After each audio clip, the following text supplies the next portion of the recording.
बिस्मिल्लाहिर्रहमानिर्रहीम। प्यारे बच्चों, अस्सलाम वालेकुम। गौहर पब्लिशर्स की जानिब से खुशामदीद। हमारा स्लोगन है redefining the geography of education through digital resources for conceptual learning. मेरा नाम साजिदा नूर है। आज के इस वीडियो लेक्चर में हम गौहर निदाए उर्दू जमात हश्तुम के सबक नंबर 9 चींटियों की फतह की मश्क का बकिया हिस्सा करेंगे। तो आइए चलते हैं हासिलाते ताल्लुम की जानिब। प्यारे बच्चों, आज के इस वीडियो लेक्चर के बाद आप इस काबिल हो जाएंगे कि तवील इबारत को दुरुस्त तलफ़ुज़ के साथ पढ़ सकें, मतन, नज़्म व नसर का मरकज़ी ख्याल और ख़ुलासा लिख सकें, मुहावरात और ज़रबुल इम्साल का इस्तेमाल करते हुए दिए गए उन्वान पर कहानी लिख सकें, मुरक्कब की अक़साम, मुरक्कब ताम और मुरक्कब नाक़िस में इम्तियाज़ कर सकें, यानी फ़र्क कर सकें। तो आज के इस वीडियो लेक्चर में हम मुरक्कब ताम और मुरक्कब नाक़िस की तारीफ़ें और मिसालें भी पढ़ेंगे और इससे मुतालिक सवाल भी हल करेंगे। तो प्यारे बच्चों, आइए चलते हैं आज की सरगर्मी की जानिब, जो है आओ पढ़ें। ज़ेल में दी गई इबारत को दुरुस्त तलफ़ुज़ के साथ पढ़ें। तो प्यारे बच्चों, हमें ये इबारत दी गई है, सबक आपने पढ़ा बहुत अच्छी तरह से। आप इस इबारत को भी सही तलफ़ुज़ के साथ पढ़ना है। मैं पढ़ूंगी और आप सुनेंगे और उसके बाद फिर आप उसको दोहराएंगे भी। चींटियों की यकजहती और अपने घर का दिफा। ये नज़ारा जहाँ बहुत दहशतनाक था, वहाँ रूह परवर भी था। दुश्मन हमेशा बड़ा बनकर आता है, मगर जब फरीक मुकाबिल की यकजहती से टकराता है तो पाश पाश हो जाता है। नाग मर गया, मगर चींटियों ने उसे फिर भी ना छोड़ा। अब वो उसे अपनी खुराक बनाने के लिए घसीटकर बिल में ले जाने लगी। इतना बड़ा नाग और ज़रा ज़रा सी जाने, मगर आफरीन है उनकी यकजहती और इत्तेहाद पर कि सब की सब मिलकर ज़ोर लगाने लगी और उसे खींचती घसीटती बिलाखिर अपने बिल में ले ही गई। अब वो बरसात भर इसका गोश्त खाएंगी और फतहमंदी के गीत गाएंगी।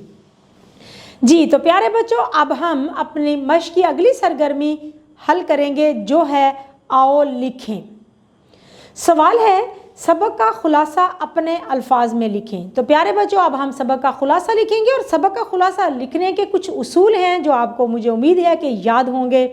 जी बिल्कुल दुरुस्त। खुलासा लिखते हुए हमें कुछ चीज़ें अपने जहन में रखना होंगी कि खुलासा हमेशा सादा ज़ुबान में लिखा जाता है, लेकिन खुलासा लिखते हुए इस चीज़ का ध्यान रखते हैं कि जिस तरतीब के साथ सबक के अंदर वाक़यात हुए हैं उस तरतीब को मद्देनज़र रखना है, उसी तरतीब के मुताबिक खुलासा लिखना है, अपनी तरफ से कुछ इजाफा नहीं करना और खुलासा हमेशा दिए गए सबक का 1/4 हिस्सा होता है। तो प्यारे बच्चों, आइए लिखते हैं खुलासा। बरसात के आगाज़ में जब जंगल में हब्स बढ़ जाता तो तमाम जानवर खुली फ़िज़ा में निकल आते। यहीं पर एक बाम्बी में सांप रहता था। उसका हुलिया इस कदर दहशतनाक था कि हर जानवर उससे खौफ खाता।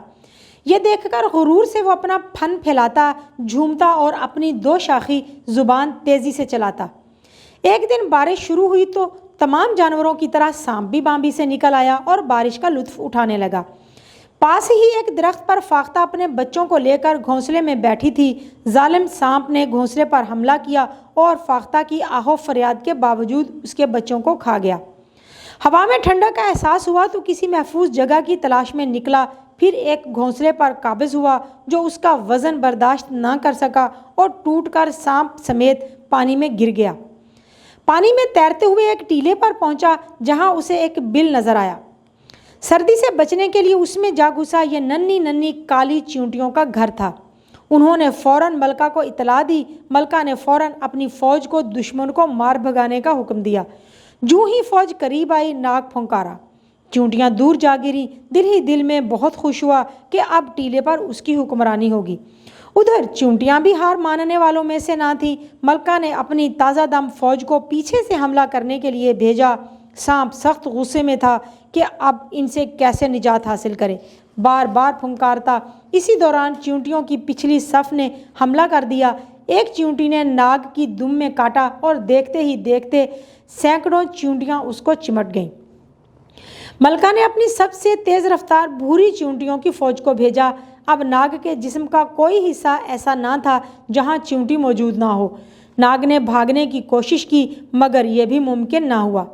وہ کبھی دم کو زمین پر پٹکتا، کبھی سر کو، مگر چیونٹیاں تو اس کی بوٹیاں نوچ رہی تھیں اور آخرکار وہ بے دم ہو کر زمین پر گر پڑا اور آہستہ آہستہ موت کے منہ میں چلا گیا۔ چیونٹیوں نے اتفاق اور یکجہتی سے اپنے گھر کا دفاع کیا اور اس طرح ناگ کے مردہ جسم کو گھسیٹ کر اپنے بل میں لے گئیں۔ ان کے لیے برسات کے موسم میں خوراک کا انتظام بھی ہو گیا تھا۔ جی تو پیارے بچوں، ہماری مشق کا اگلا سوال جو اب ہم حل کرنے جا رہے ہیں وہ ہے محاورات اور ضرب الامثال کا استعمال کرتے ہوئے اتفاق میں برکت ہے کے موضوع پر ایک کہانی لکھیں۔ تو پیارے بچوں، اب ہم لکھیں گے ایک کہانی جس کا موضوع ہے اتفاق میں برکت ہے۔ ایک مرتبہ کا ذکر ہے کہ کبوتروں کا ایک غول دانہ دنکا کی تلاش میں کہیں اڑا جا رہا تھا کہ اس کی نظر کچھ بکھرے ہوئے دانوں پر پڑی۔ دراصل ایک شکاری نے جال لگا کر یہ دانے زمین پر پھیلا دیے تھے۔ کبوتر کافی بھوکے تھے، وہ اتر کر دانہ کھانا چاہتے تھے، مگر کچھ کبوتر ڈر رہے تھے۔ ان میں ایک عمر رسیدہ کبوتر بڑا سمجھدار تھا۔ اس نے انہیں خبردار کیا اور بولا کہ بھائیو، دانہ کھانے کے لیے نیچے اترنے میں جلدی مت کرو، اچھی طرح سوچ سمجھ کر نیچے اترنا۔ ہو سکتا ہے کہ کسی شکاری نے ہمیں پھنسانے کے لیے جال لگا رکھا ہو اور دانے بکھیر دیے ہوں۔ کبوتر اس قدر بھوکے تھے کہ انہوں نے سیانے کبوتر کی بات پر کوئی توجہ نہ دی اور دانوں پر اتر پڑے اور جال میں پھنس گئے۔ اب انہیں سیانے کبوتر کی بات یاد آئی اور وہ پشیمان ہوئے۔ اب انہوں نے سیانے کبوتر سے التجا کی کہ ہم اس مصیبت میں پھنس تو چکے ہیں، لیکن اس سے چھٹکارے کی کوئی سبیل نکالیں۔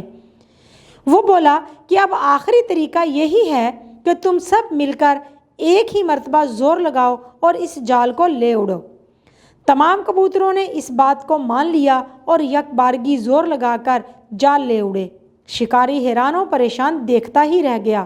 کسی نے سچ کہا ہے کہ اتفاق میں برکت ہے۔ تو نتیجہ ہے اس کہانی کا، اتفاق میں برکت ہے۔ پیارے بچوں، مشق کی اگلی سرگرمی جو اب ہم کرنے جا رہے ہیں وہ ہے زبان شناسی۔ زبان شناسی میں ہمارے پاس جو سوال ہے وہ کچھ اس طرح سے ہے کہ مرکب کی اقسام۔ لیکن سب سے پہلے ہم نے یہ دیکھنا ہے کہ مرکب ہوتا کیا ہے۔ دو یا دو سے زیادہ الفاظ کے مجموعے کو مرکب کہتے ہیں۔ مرکب کی دو اقسام ہوتی ہیں، مرکب تام اور مرکب ناقص۔ مرکب تام وہ مرکب ہوتا ہے جس میں الفاظ کے مجموعے کا پورا مطلب سمجھ میں آ جائے، یعنی میں اسکول جاتا ہوں، عائشہ دیر سے آتی ہے، علی اپنا سبق یاد کرتا ہے۔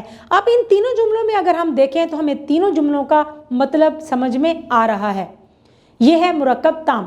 اب مرکب ناقص، جملوں الفاظ کا وہ مجموعہ جس کا مطلب پوری طرح سے سمجھ میں نہ آئے مرکب تام کہلاتا ہے۔ مثال کے طور پر قیمتی موبائل، ٹھنڈا پانی، سخت سردی۔ اب یہ ہیں تو الفاظ کے مجموعے، یعنی کہ ایک سے زیادہ الفاظ استعمال کیے گئے ہیں، لیکن یہ نامکمل ہیں، ہمیں ان کا مفہوم سمجھ میں نہیں آ رہا، تو یہ ہے مرکب ناقص۔ مجھے امید ہے کہ آپ کو مرکب تام اور مرکب ناقص کی پہچان ہو گئی ہوگی۔ اب چلتے ہیں اس سوال کی جانب جو ہمیں حل کرنے کے لیے دیا گیا ہے۔ مرکب تام اور مرکب ناقص کی تین مثالیں دیجئے، یعنی مرکب تام کی اب پہلے ہم مثالیں دیں گے اور پھر اس کے بعد مرکب ناقص کی۔ تو آئیے دیکھتے ہیں مرکب تام کی کون سی مثالیں ہیں۔ بارش ہوتی ہے، پھل پکتے ہیں، ہوا چلتی ہے۔ اور مرکب ناقص کی کون سی مثالیں ہیں؟ گرم موسم، سرد ہوا، طوفانی بارش۔ تو آپ نے دیکھا مرکب ناقص میں جو جملے دیے گئے ہیں وہ نامکمل ہیں، ہمیں ان کا مفہوم سمجھ میں نہیں آ رہا، اس لیے انہیں مرکب ناقص کہا جاتا ہے۔ پیارے بچوں، امید ہے کہ آپ کو آج کا یہ ویڈیو لیکچر بہت اچھا لگا ہوگا، یہ کہانی بہت اچھی لگی ہوگی۔ اپنے سبق کو دہرانا مت بھولیے گا۔ انشاءاللہ اگلی ویڈیو میں اگلے لیکچر کے ساتھ پھر ملیں گے، تب تک کے لیے اللہ حافظ۔